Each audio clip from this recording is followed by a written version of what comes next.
본법을 뜯어 고치지 않으면 안 돼요. 근데 정부가 발표하고 오늘 이후부터 파는 사람 다 깎아줄게 이렇게 된 거야. 그러면 그 다음날 팔고 세무서 가면 깎아주냐. 세무서에서 법이 없는데 어떻게 깎아요. 그래서 정부의 국회에 이송이 돼가지고 이런저런 말을 엄청 하다가 5월 하순되어서 법을 통과시켰죠. 그러면서 어쩔 수 없이 국회에서 기분은 나쁘지만 자기들 주관 업무인데 정부가 발표한 것 때문에 기분은 나쁘지만 국민들한테 피해가 간다 해서 소급입법을 해줬다고. 그래서 정부가 발표한 대로 3월 16일 이후에 5월에 법 통과시켰는데 해드리겠습니다. 이런 일들을 비일비재하게 했습니다. 그러다 보니까 이번 박근혜 정부에서는 그 부분에 대한 박근혜 씨가 국회에 있었잖아요. 그러니까 그 부분에 대해서 트라우마가 있으니까 이번 4.1 대책 나온 안은 다 보면은 날짜를 정부가 정한 게 하나도 없어요. 정부가 하나도 안 정했습니다. 국회에 보내가지고 국회의원들이 상임위원회를 통과시키는 날짜 이후에 시행령이 공포된다든지 본법이 시행되면 그날부터 되는 겁니다 하고 날짜를 명기를 하나도 안 했기 때문에 4월 1일 나온 대책에서는 국회에서 통과될 거를 예상해서 보통 4월 말일이나 5월 1일 정도에 시행되지 않겠느냐. 4월 한 달 동안 이게 얘기를 하고 이렇게 하고 만들어 놨는데 이게 그때 이제 워낙 이것이 국민들한테 영향이 좀 크다 보니까 국회에서 상임위원회 통과하는 과정 중에 빨리빨리 시행해 주자. 그래서 이제 양도하고 취득하고 원래는 4월 22일 그래서 요거는 4월 1일 이렇게 틀리다가 날짜 서로 맞추자. 그래서 취득이 4월 22일 이쪽이 좀 약하거든요. 행정안전 행안이라고 해가지고 이쪽은 부처가 틀려요. 이쪽은 기획재정부고 그래서 이쪽으로 왔다가 또 이쪽에서 이왕에 해줄 바야 1일로 소급하자. 그래서 1일로 가니까 다시 묶어서 1일. 이래서 지금은 양도든 취득이든 4월 1일 이후분부터 해준다. 근데 이 말을 잘 이해하셔야 돼요. 양도세 감면은 4월 1일 이후 뭐 하는 것부터? 계약하는 것부터. 오늘 강의를 이거를 두 개를 비교하면서 해드릴 거예요. 여러분들 따로따로 해드리면은 나중에 결국은 이것 때문에 헷갈리거든요. 그러니까 비교되는 거는 기억을 하시는 게 좋아요. 지금 여기도 감면해서 20% 낸다. 여기는 면제해서 안 낸다. 이런 개념으로 비교가 되고 4월 1일 날짜는 똑같은데 계약일 개념이고 취득은 4월 1일 이것도 마찬가지인데 이거는 잔금 청산일 기준이에요. 잔금 청산과 소유권 이전 등기일 중 빠른 날 현재 이러는데 사실상 잔금일 기준이다. 그러니까 계약일과 잔금일은 1, 2개월씩 차이 납니다. 여러분들이 부동산 취득할 때. 1, 2천만 원짜리도 아니고 금액이 큰 것을 계약하는데 계약하면서 5억 한다고 해서 20일로 질릅니까? 중도금 있고 잔금 있잖아요. 보통 1개월 이상 벌어지죠. 그러니까 이게 계약일과 잔금일이라는 개념을 잘 기억하셔야 됩니다. 즉 양도세는 왜 계약일이냐. 이걸 억지로 외우려고 하지 말고요. 양도소득세 감면되는 주택은 미분양주택이라는 게 있어요. 자, 미분양 아파트가 뭐예요? 건설회사가 아파트 짓고 지금 분양하는 거 아니에요. 그럼 분양을 하는 거지 집이 지어진 게 아니잖아. 그럼 분양받아서 집이 다 지어지려면 2년이나 3년 있어야 돼. 그런데 이 세법은 올 연말에 끝나. 그러면은 분양받았을 때 돈을 3억짜리 아파트라고 다 줍니까? 계약금 3천만 원, 중도금 이렇게 주다가 나중에 집 다 지어지면 잔금 주고 이전 등기하는 거야. 그럼 우리가 취득일, 잔금일, 양도일 이런 얘기를 쓸 때는 잔금을 청산하고 자기 앞으로 소유권이 넘어오는 날을 얘기해요. 그럼 미분양 아파트 2년 있다 되는데 집 다 지으려면 잔금일이라고 그러면 2년 있다 이 법 있지도 않은데. 그러니까 상식적인 논리에서 여러분이 추정을 해서 기억을 하셔야지 이것이 왜 계약일로 됐을까 이 이유를 생각하시면 됩니다. 그래서 미분양 아파트를 지금 빨리 없애기 위해서 이 정책이 나왔단 말이에요. 그러니까 분양 계약만 땅친 분양계약서상의 계약 일자가 4월 1일에서 12월 31일까지만 되면 되는 거지. 이 아파트가 다 신축해서 나중에 지어지는 거고 아무 상관없어. 그러면 지금 여기서 얘기하는 큰 일군업체, 현대건설, 대우건설이 아파트만 그러냐?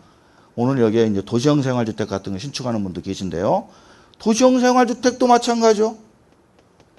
도시형 생활주택이라나 이런 것들은 물론 건축 기간이 6개월, 1년 짧습니다. 빌라 뭐 20개, 30개, 10개 이렇게 지으시는 분들.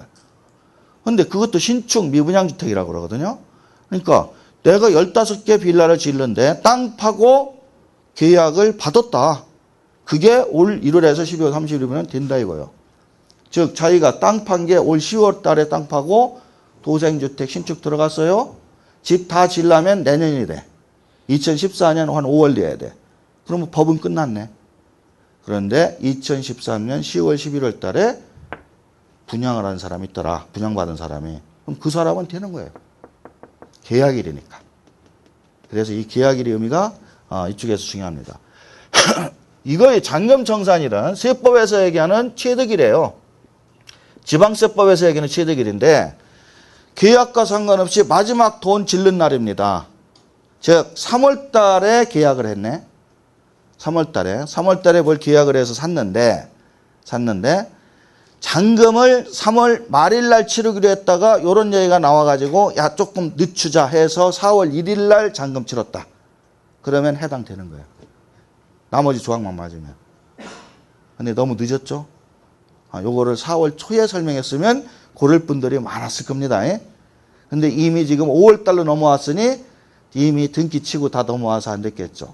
그래서 요거는 계약은 3월에 때려도 상관없어요. 그거를 거꾸로 얘기하면 12월 말 정도 돼가지고 물건을 취득하는 사람이 감면받을 때 계약을 쳤어요. 근데 해를 넘겨서 잔금을 줘버리면 안 되는 거야. 이건 해를 넘겨서 잔금을 주면 안 되는 거예요. 해 넘기기 전에 잔금 처리하고 이전 등기 가져와야 돼요.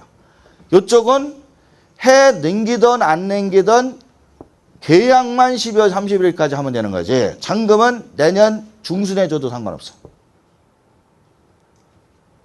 그래서 대표적으로 지금 4월 1일 시행이라고는 하지만 4월 1일 이후에 양도취득 다 감면이 된다더라. 이렇게 알고 무조건 애매하게 가면 안 돼요. 날짜 기준을 잘 보셔야 돼.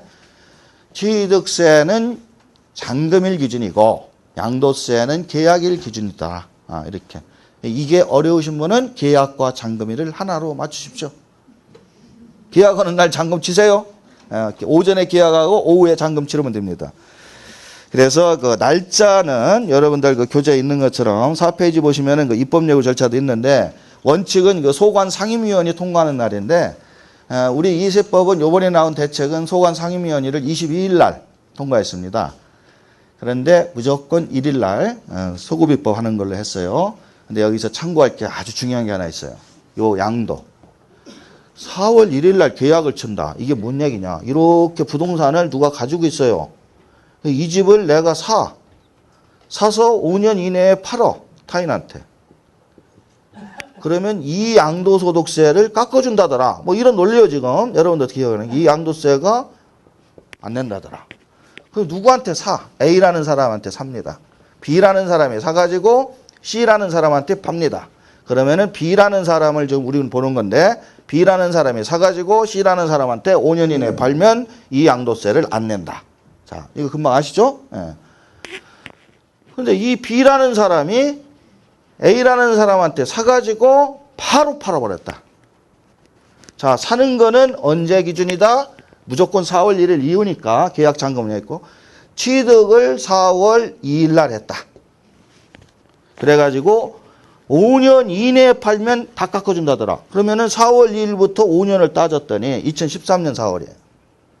2018년 왔다 또 연수가 요상하게 나오네.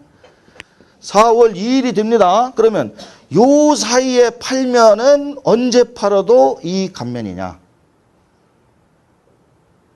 현재 나온 얘기는 다 그렇죠. 그런데 요번에 조세특례제한법 시행령이 딱 10일자로 시행 공고됐어요. 7일자로 국무회의 의결 났고. 근데 그 부칙에 보니까 뭔 소리가 있냐면 이 법은 공포한 날 이후부터 시행한다 이렇게 돼 있어요. 그러면 조특법 시행령상에 있는 내용이 뭐냐면 양도세 50% 깎아준다는 얘기인데 공포한 날은 5월 10일이에요. 그럼 5월 10일 이후 양도한 것부터 깎아준다. 이래야 돼요. 여러분이 이 4월 이때까지 사서 아무 때나 판다고 다 되는 게 아니라 5월 10일 이후에 파는 것만 된다. 이거는 취득은 그런 조건이 없지만 양도는 4월 1일 이전에 사서 언제? 5월 10일 이후에 팔아야 된다. 물론 이 중에 이런 분은 없겠지만 그동안 언론 보도 나온 거 보고 아 저건 5년 이내 팔면은 무조건 깎아지니까 하고 성질 급하신 분들 가끔 있습니다. 예. 그런 분들 잽싸게 4월 말이나 5월 초에 소유권 이전해서 타인한테 넘기고 나 양도세 감면. 그러면은 취득해서 양도한 것까지 기간이 1, 2개월밖에 안 되잖아요. 그러니까 세율이 50%짜리입니다. 그런데 예를 들어 1억이라도 남았다? 5천만 원 세금이 돼요. 그거 깎아주는 줄 알았는데 다 내야 된다. 왜? 양도한 날을 규정한 이 법 시행령이 5월 10일이라고 되어 있기 때문에 그 전에 팔은 거는 인정 안 한다. 그러니까 그동안 나온 말하고 맞추려면 이것도 조특법 시행령이 나올 때 4월 1일 이후 양도하는 것부터 적용한다 하면은 아무 상관이 없죠. 이 기간 내에 언제 팔아도. 그러나 이 5월 10일이라고 하는 취소 규정이 현재 시행령에 들어갔다는 것 꼭 참고하시기 바랍니다. 물론 지금 이제 10일이 지났기 때문에 의미가 없는데 그런 분이 주변에 있다면 무조건 취득해서 바로 그 다음날 팔았다고 되는 건 아니다. 이렇게 이해하시면 됩니다. 그 다음에 5페이지요. 부부합산 7천만 원 얘기는 원래 부부합산 6천만 원이었죠? 예. 원래 6천만 원이었습니다. 그런데 이제 6천만 원이 여러 가지 경우가 있어요. 부부를 놓고 보면. 남편과 아내가 있는데 남편이 이름으로 된 뭐 아파트를 하나 요번에 팔았는데 그게 한 소득 금액이 1억 정도 나왔어. 이익이. 아내가 어디 직장을 다니는데 뭐 그 연봉이 뭐 한 3천만 원 받는데 그 중에는 아니 한 뭐 7, 8천 받는데 그 중에는 뭐 상여금도 있고 수당도 있고 이런 게 다 있어. 이런 것들을 어떻게 갈라가지고 7천만 원이라는 기준을 만들 거냐. 그겁니다. 그래서 쉽게 얘기해서 수익금액이냐 소득금액이냐 이런 논리인데 수익금액은 우리가 사업소득 하시는 분, 장사하시는 분들은 1년 매출액을 얘기하는 거예요. 근데 매출액이 아무리 높아도 장사 잘못하면 손해보는 분들 많습니다. 그러니까 매출액하고 이익금액하고는 전혀 별개예요. 내가 닭장사를 하는데 1년에 재료비로 투입한 게 내가 예를 들어서 9천만 원을 투입했는데 1년 동안 팔은 게 1억이더라. 그러면 이분 손해보는 분이요. 당연히 손해보지. 가게 임대료, 아르바이트생 인건비, 전기세 뭐 등등 이런 거 다 따지면 엄청 손해보신 분이지. 그런데 매출이 1억이다 해서 그분이 수익금액 1호에서 7천만 원 초과분 이렇게 하면 안 된다는 거지. 그래서 소득금액을 알아야 돼요. 그러면 소득금액은 누가 아느냐? 본인도 모릅니다. 5월 달에 세무서에 가서 세금 내라는 대로 신고하고 나면 끝이지. 내가 장사해서 1년 소득금액이 우리 와이프가 장사해서 1년 매출은 내가 알겠는데 소득금액이 얼마냐? 이건 모른다니까. 그래서 교재에 있는 이거는 세무서에 가서 뒷장 넘기시면 6페이지에 소득금액 증명원이라는 서식이 있습니다. 이 소득금액 증명원을 세무서에서 발급받으면 여기에 그 소득금액이 딱 적혀요. 장사하시는 분들 거는. 근로소득 같은 경우는 원천징수 영수증을 띄면은 거기에 또 적힙니다. 그리고 근로소득은 상여금이라든지 수당을 다 포함한 걸로 해서 7천만 원 따진다. 그렇게 이해하시면 되고요. 한 가지 꼭 여기서 기억할 거는 서류.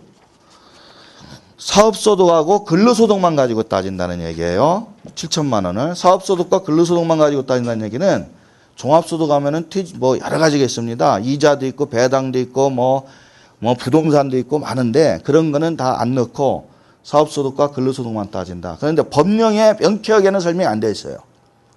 그러면 저희가 무슨 근거로 부부합산 소득 따질 때 사업과 근로만 가지고 한다고 하느냐. 그거는 기존에 나와 있는 주택 공급에 관한 규칙에 보면은 이 생애 최초에 대한 1세대의 개념이 있습니다.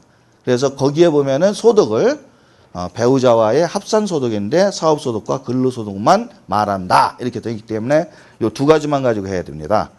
왜 그러냐면 양도소득. 아까 뭐 내가 부인이 내가 집을 가지고 하나 팔아서 양도세를 뭐 한 뭐 몇천만 원 내는데 양도소득 1억 나왔어요. 그 소득까지 합친다? 아닙니다. 그거는 떼어놓고 순수하게 부부가 사업과 근로만 가지고 본다. 이렇게 보시면 되겠습니다. 그래서 3번에 있는 내용이 그 얘기죠. 부부 합산 근로소득은 3천이고 본인 명의로 되어 있는 업무용 오피스텔을 3억 원에 매도했다. 그럼 부동산 팔고 내는 세금은 양도소득세입니다. 양도소득세하고 이 부부 합산 소득하고는 별개예요. 그래서 양도소득세 5천만 원 냈지만 그거 무시하고 3천만 원 기준으로 따져라. 예를 들어 양도소득을 합치면 8천이 되기 때문에 이분은 취득세 감면 대상이 안 되는 거고요. 양도소득을 빼고 계산하면 3천밖에 안 되기 때문에 취득세 감면 대상이 된다. 이렇게 틀린 거예요. 그러니까 7천만 원 기준도 어떤 소득을 넣고 어떤 소득을 뺄 거냐. 그 다음에 생애 최초라는 말이 무슨 의미냐. 이게 쉬운 것 같지만 엄청 복잡합니다. 여러분이 또 가장 많이 물어보는 거예요. 자, 취득은 어느 사람 기준으로 판단합니까? 사는 사람, 파는 사람. 우선 그거부터 오늘 3시간 여러분 공부할 때 딱 중심 잡아야 돼요.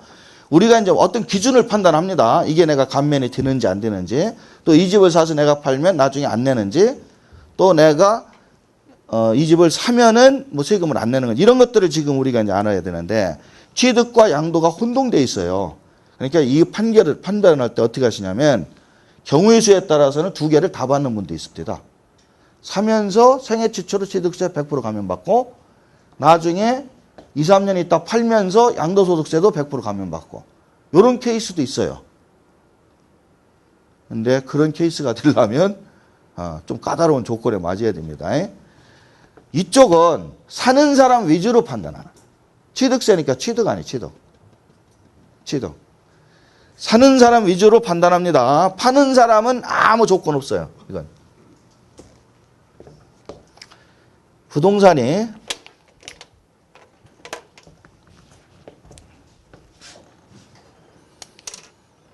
쭉 이렇게 흘러올 때 이렇게 사서 이렇게 또 간다.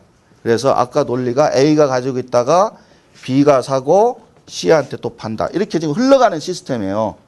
여기에서 우리는 B를 중심으로 B가 우리입니다. 지금. B가 우리예요.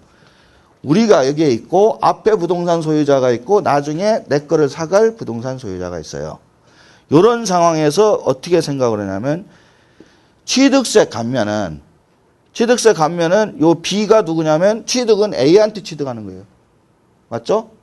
그래서 A한테 취득하는 거니까 A는 양도자고 B가 취득자입니다. 이래서 B가 취득세는 말 그대로 B 입장이 취득자가 되는 거예요. 취득자 입장에서 우리가 판단한다. 즉, 요 사람이 생애 최초냐 뭐냐를 따진다. 이렇게 이해하시면 되고.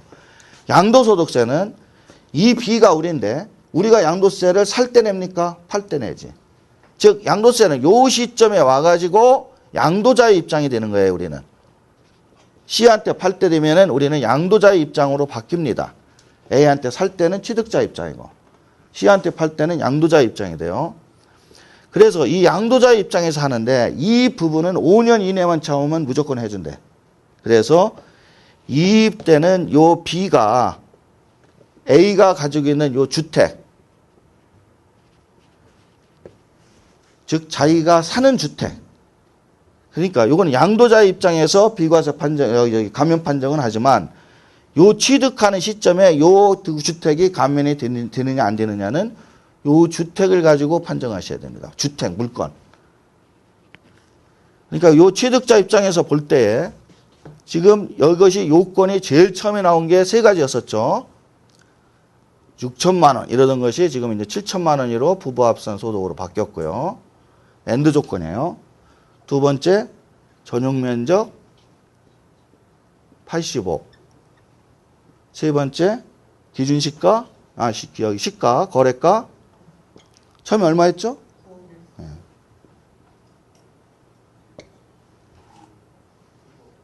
처음부터도 이건 6억이죠. 취득은.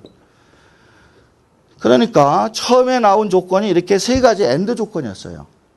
그러니까 부부합산이 6천이었거든요, 원래. 제가 7천이라 좀 쓴 건데.